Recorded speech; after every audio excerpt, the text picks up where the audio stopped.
سلام بچه ها، خوبین؟ خوشین؟ سلامتین؟ امیدوارم حال دلتون همیشه خوب باشه. امروز اومدم با آموزش یه صبحانه خیلی قدیمی خوشمزه گیلانی پنیر برشته. برای درست کردنش نیاز داریم به پنیر، تخم مرغ، شوید، روغن، زردچوبه و فلفل.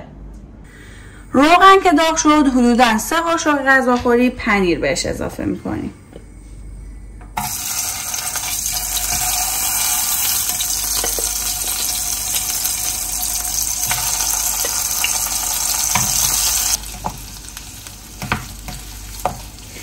با پشت قاشق یا ملاقه یا هر چیزی که دارید این مواد رو هم میزنید قشنگ این پنیر رو لهش کنید و با روغن تفتش بدید.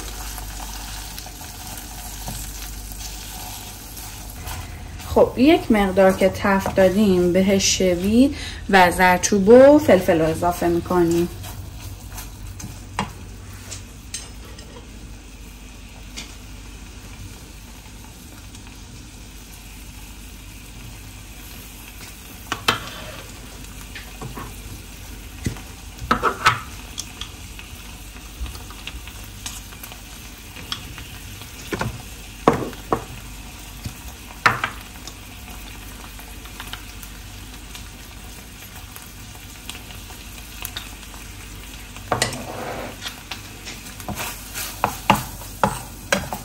خوب تفتش میدیم و اینکه بچه ها من دیگه نمک نزدم به خاطر اینکه پنیری که استفاده کردم شوره.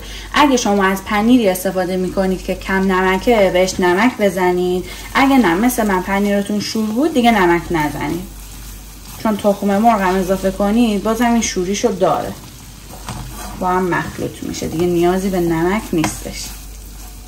خب یک مقدار که تفتش دادیم بهش 2 عدد تخم مرغ اضافه میکنیم.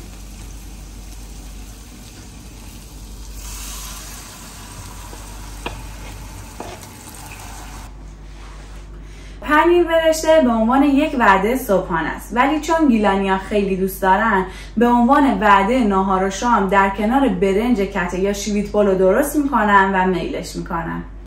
خب پنیر برشتم دیگه آماده است.